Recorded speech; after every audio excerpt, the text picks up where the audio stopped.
Y otro de los posibles mediadores en esta guerra, Lula da Silva, está hoy en España, donde se ha reunido con el presidente del gobierno y con el rey. Lula y Sánchez quieren los dos la paz en Ucrania, pero tienen marcadas diferencias en cómo conseguirla. Almudena Guerrero. El presidente del gobierno le reconoce a Lula sus esfuerzos por resolver este conflicto. Hay que recordar que Brasil ha propuesto la creación de un grupo de países mediadores para sentar a Rusia y a Ucrania a negociar, pero Sánchez admite esos matices, esas diferencias que hemos visto durante la rueda de prensa. Lula, que apoya el plan de paz de China, ha sido muy claro cuando se le ha preguntado por el envío de armas. Dice que su país no está dispuesto a alimentar esta guerra y no se ha mojado cuando se le ha planteado si Crimea y Donbass son territorio ucraniano. Pese a esas discrepancias en este ámbito, Moncloa pone el acento en que con esta visita se retoma una relación paralizada durante la etapa de Bolsonaro. Hoy todos se acusan de estar pensando en lo mismo. Los españoles, es las urnas. Se nota que estamos en precampaña electoral. Y se echan en cara las últimas polémicas, Doñana y la ley de vivienda. La única política de vivienda que a usted le ha interesado ha sido seguir residiendo en la Moncloa. Ahora hemos descubierto que también blindar a los ocupas. Y ya se hacen apuestas sobre cuántas viviendas anunciará hoy. Y ya le puedo ir diciendo a sus comunidades autónomas que se va a cumplir la ley de vivienda en todos y cada uno de los territorios de este país. Ustedes son muy dados a no cumplir con la legislación, que cumplan con la legislación europea y acaben con el atropello en el Parque Nacional de Doñana. Sobre el último anuncio de Sánchez, la construcción de 20.000 viviendas públicas en terrenos militares, Robles ha dicho que se aprobará en breve en el Consejo de Ministros. La Sociedad Pública del Suelo le comprará los terrenos a Defensa porque por ley no se pueden ceder. El Ministerio de Defensa tiene mucho suelo que está desde hace muchos años, que no está en uso, que no está afecto a la defensa nacional y que incluso para el Ministerio de Defensa es una carga su mantenimiento. La ministra Belarra dice que a Podemos la ley de vivienda le interesa al margen del momento electoral. Vamos a estar vigilantes desde el primer momento para que se cumpla hasta la última coma, antes y después de las elecciones. Y también Esquerra cuestiona la motivación de los socialistas. Que es emergencia electoral más que emergencia social. Esto en el Congreso, mientras en el Senado PP y PSOE hoy vuelven a unir sus votos para reformar la ley del solo sí es sí. Los dos jóvenes condenados por el caso Arandina han ingresado en una prisión de Lugo. Desde el pasado viernes están en el módulo de respeto de la cárcel de Monterroso, donde van a cumplir una pena de 9 años cada uno por agredir sexualmente a una menor de 16 años en 2017. El tercer acusado, que también fue condenado en primera instancia, salió finalmente absuelto. ¿Con el calor llegan las ganas de darse un baño?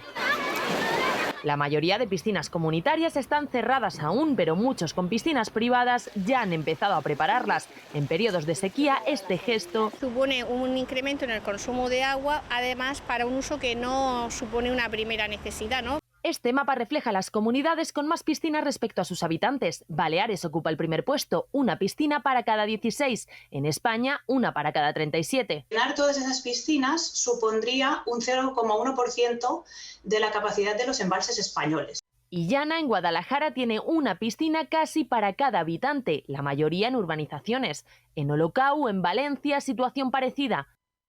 Y esto muestran las imágenes si nos fijamos en Alaurín de la Torre, en Málaga. Es un modelo que cada vez más insostenible y tenemos que apostar por piscinas públicas que benefician a más personas con un menor impacto y con un menor consumo de agua. Los expertos explican que la mejor forma de ahorrar agua en las piscinas es reciclándola. No es necesario vaciarlas cada año. Se depura el agua de año a año. Está llena, se limpia y ya está. Se puede reutilizar durante 4 y 5 años con un tratamiento adecuado. Posteriormente, lo que se puede hacer es usarlo para otros usos secundarios. Como por ejemplo regar. Algunas poblaciones, como Begur en Cataluña, tienen prohibido llenar las piscinas. Otros municipios de Sevilla impiden hacerlo con agua potable. La cuenca del Segre, en Cataluña, está ya oficialmente en situación de excepcionalidad por la sequía extraordinaria. La Confederación Hidrográfica del Ebro abre además la puerta a que se incorporen otras cuencas. Es el trámite previo para que los regantes accedan a las ayudas. Y otra de las consecuencias de la sequía la encontramos aquí, en Girona. Han tenido que capturar por primera vez los peces que viven en el tramo urbano del río Ñar. El caudal está muy bajo y los peces pueden morir por falta de oxígeno. Así que primero los aturden creando un campo eléctrico dentro del agua Las especies autóctonas se trasladan a una zona del río Ter con más caudal, pero las exóticas invasoras se van a sacrificar siguiendo la normativa. La crisis energética ha golpeado más fuerte a las familias con rentas más bajas. Según el Banco de España, el 15% de los hogares españoles, 2,8 millones, tuvieron el año pasado un gasto energético desproporcionadamente elevado en relación a sus ingresos. Aliviaron su factura medidas como la rebaja del IVA de la electricidad y del gas o la bonificación a los carburantes y junto a otras como la excepción ibérica impulsaron la economía y frenaron la inflación.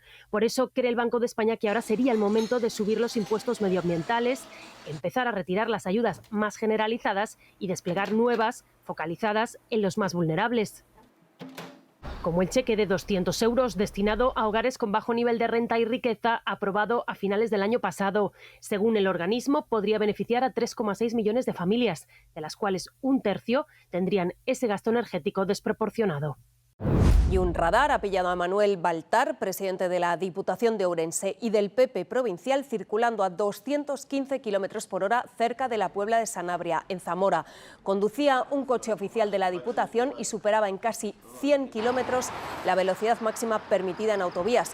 Así que será juzgado por un supuesto delito contra la seguridad vial. El PSOE pide su dimisión.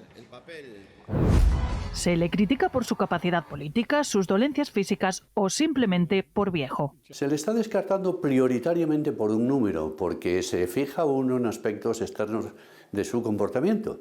Pero yo no he oído todavía una crítica que haga referencia a su capacidad mental. Ese fenómeno se llama edadismo y la lógica es similar a la de otras discriminaciones. Se presupone menosvalía solo por las veces que ha soplado las velas. En el caso de Biden, dicen los expertos, no podemos deducir por sus lapsus que sus capacidades estén dañadas.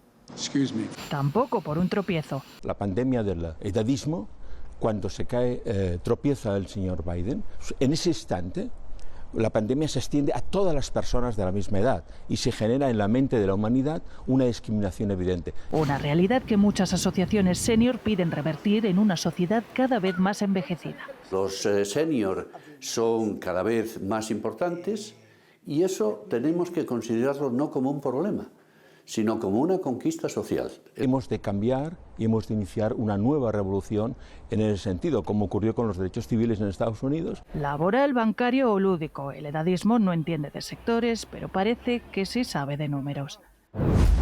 Jartum parece una ciudad fantasma, calles vacías y comercios cerrados por un alto el fuego que muchos ya temen que salte por los aires. La noche ha sido tranquila, pero ya se oyen disparos, señala este hombre. La mayoría de ellos en Omdurman, ciudad vecina. Un mortero ha alcanzado este centro médico. No hay víctimas mortales, pero sí heridos. Todavía no hay señales inequívocas de que las partes estén dispuestas a negociar, advertía ante el Consejo de Seguridad de la ONU su enviado especial para Sudán. Con la capital paralizada, la población no tiene acceso a los servicios más básicos. Ni siquiera podemos conseguir agua, se lamenta esta mujer. Nuestros hijos van a buscarla por la mañana y vuelven por la noche. Cada día que pasa, más hospitales cerrando, material no llegando a los centros de salud, con lo cual la situación de colapso ahora mismo es casi total en muchas partes del país. Con el alto el fuego, decenas de países siguen evacuando a sus ciudadanos a contrarreloj, y mientras miles de sudaneses ya han huido, otros lo intentan.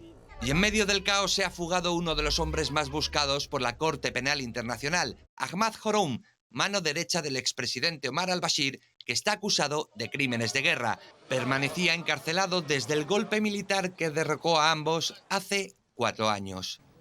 ¿Quién espía a los espías? En este caso, periodistas de las televisiones públicas de Suecia, Dinamarca, Finlandia y Noruega.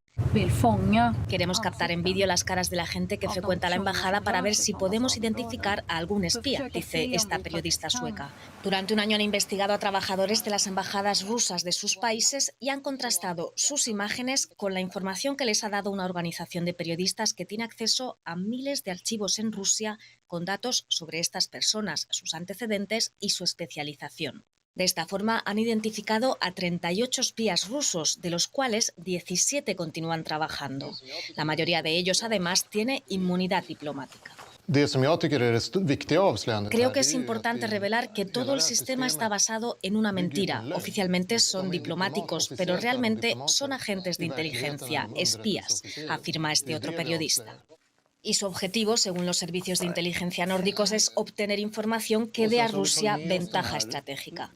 Reconocen que, a pesar de haber identificado a estas personas, no han acabado con la amenaza del espionaje y que Moscú encontrará otras formas de acceder a sus secretos.